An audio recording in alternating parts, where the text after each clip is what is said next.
Hi everyone, welcome to Pawpaw's Workshop. This is an exciting day for me in the shop. I'm going to be beginning the new beginner series, and the first tool that we're going to be talking about is the Jig Saw. It's a very versatile tool and it's not that expensive, and you can do a wide range of projects. So let's get started.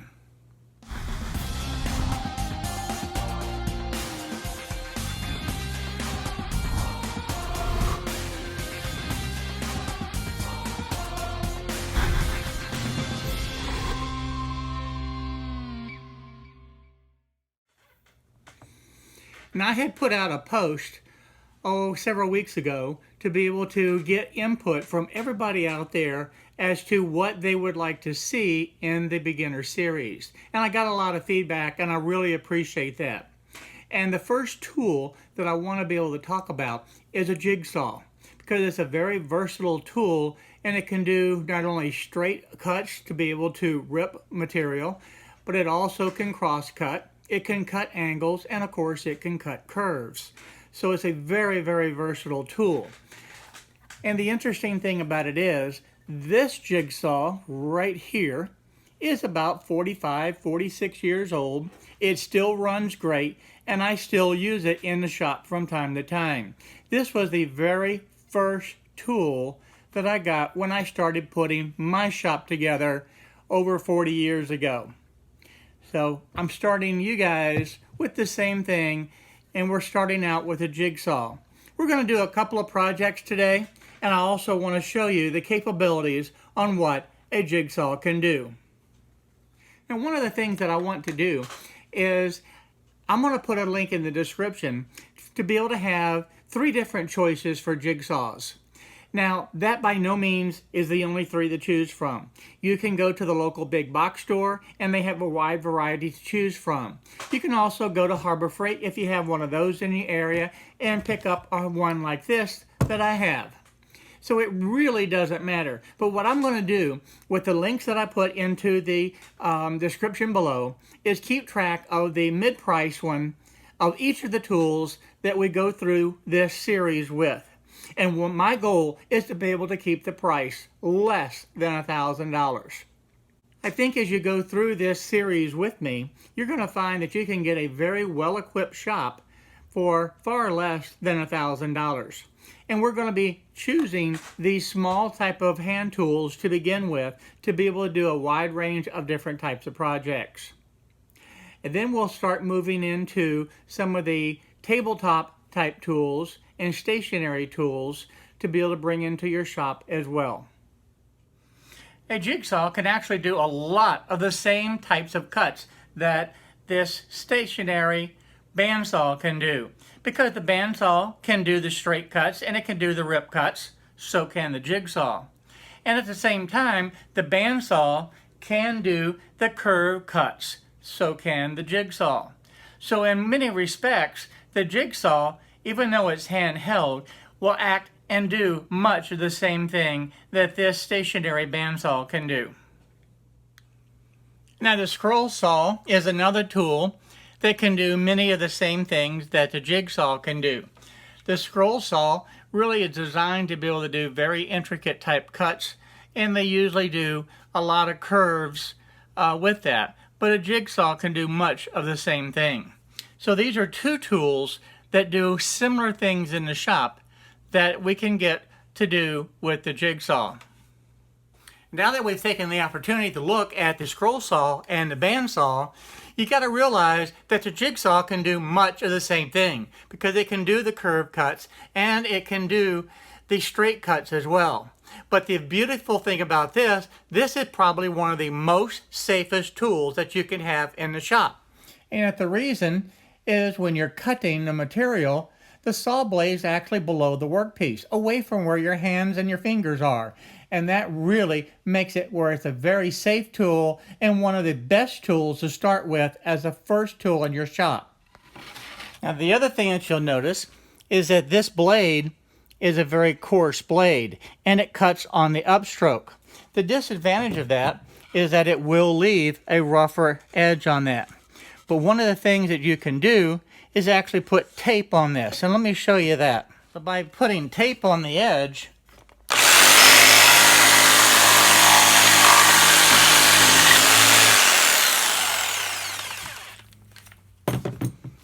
It doesn't reduce it completely, but it does help the tear out quite a bit as compared to the other side. Now they do make blades that cut on a downward stroke, but those blades are actually much harder to find. You pretty much have to order those online unless you're really lucky to find it in one of the big box stores or a hardware store. Now I went over to a local big box store and I'm just scanning through all of the jigsaw blades that they have. And everything that I am seeing here is a T-shank style blade, and all of these blades are upcut blades.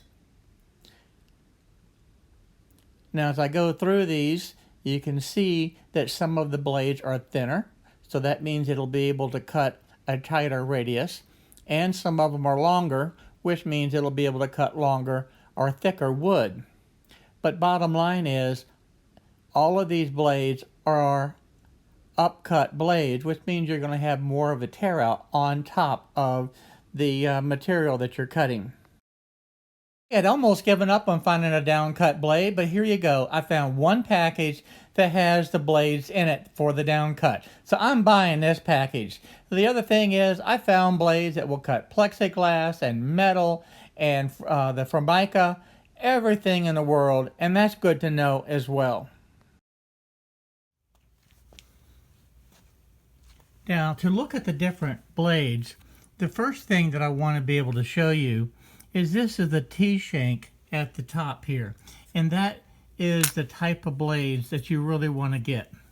The other type of blade that you don't see very often anymore, it has this type of connection that goes into the jigsaw, and that is very hard to find anymore. So this is what you typically will see. This is a blade that has the upcut, and that is by far the most common. So what happens is, when I showed my demonstration earlier, it cuts on the upstroke, and that's where it will give some of the tear out. The other type of blade is where the teeth are pointing downward, and so it cuts on the downstroke, and that's going to give a very clean cut on the surface, and that's really the best blade to use, because typically I'll make my marks and my drawings, my lines along the top of the workpiece, so when I cut it, it'll be seen. And by using a downcut blade, it will be able to have a very clean cut on that side. The next two blades are for cutting metal, and you can see that this one has a little bit of a wavy line that establishes the kerf that you need in that spacing that you need for the metal, and the teeth here are actually a little bit larger than you see on this one that has a very, very fine tooth. Now I'm not going to get into metal cutting and the thickness of the metal versus the teeth. That's a whole nother video. But for now, I'm just going to show you that here's blades that will cut both metal and wood, and we have the upcut and downcut type of blades.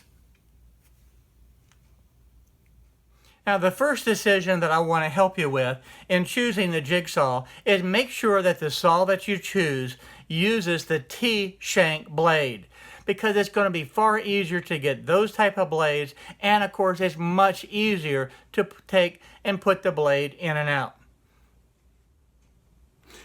To be able to change the blade on one of these is actually really very easy. Now, it will vary a little bit from model to model, but on this one, all you have to do is raise up this lever, and then the blade will slip out. Put the blade back in, you raise up that lever again, and you just slide the blade back into position, and it locks firmly into position so it will not come out. And that's very important. You don't want that blade to come out when you're cutting. On this next jigsaw,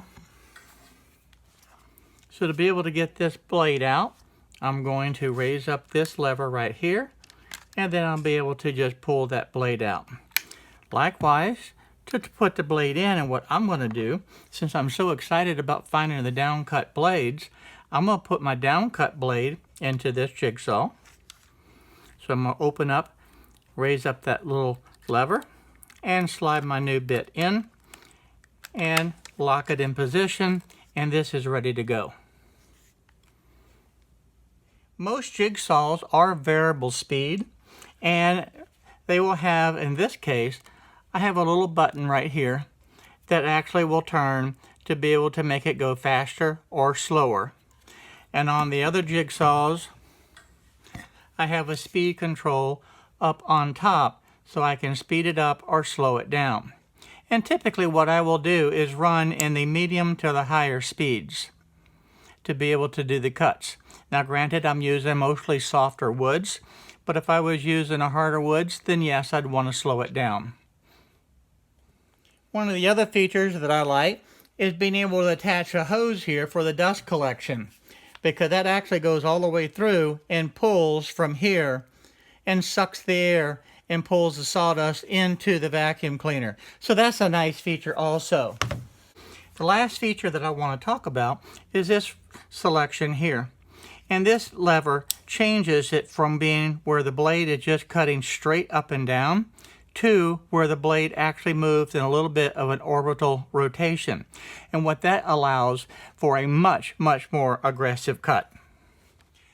The one accessory that I want to talk about is this rip guide that goes onto the jigsaw, and it has this little slot on the front and this little thumb screw to be able to hold it down.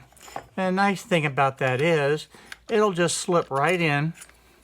You can set it for whatever width of material that you want to rip, and this one has both the inches and the metrics on it, and then you can just tighten it down. This is a real handy accessory to have if you don't have a table saw, because you can use the jigsaw to rip the wood. Now the other saw has a similar one, but it has two little thumb screws that allows you to slide it in and out. And again, this one is measured in inches only, so I can set whatever inches. So for an example, that would be 2 inches, and I can tighten that down, and then I can rip the board. Because what I've done on this one, I've set this up for 1 inch, and I'm just going to show you how this accessory works. And I like to put the plywood or the material that I'm cutting close to the edge so the blade will be close but not hitting the workbench. And then I'll just go ahead and get the blade up to the material, and then I'll start cutting.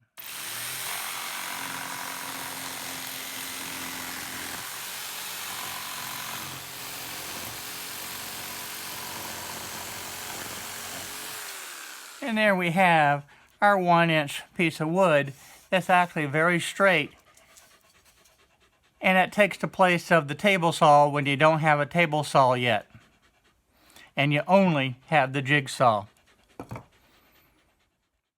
While I was at the big box store, I took an opportunity just to film real quickly the different options that they have. Most of the jigsaws are corded, but there are several examples where they have the 20-volt lithium-ion batteries, such as this Black & Decker, and they all for $49. And they also have the DeWalt 20-volt lithium, that's $179. And one that I like, because I already have the batteries, is $62. So there you have it. All the basic information about a jigsaw and all the different things that it can do. Now this video is running a little bit longer than what I had expected, so I'm going to call this part 1 for the Jigsaw Basics, and then in part 2 we're going to go ahead using the jigsaw only. We're going to make a project that you can use in your home every single day. Hi everyone, thank you for watching my video today. If you like the video, please go ahead and hit the subscribe button down below and the little bell next to it so you'll be notified on the different videos that I upload. Also, check out the videos over here to be able to stay up to date on the happenings in my shop. So again, thank you for watching my videos.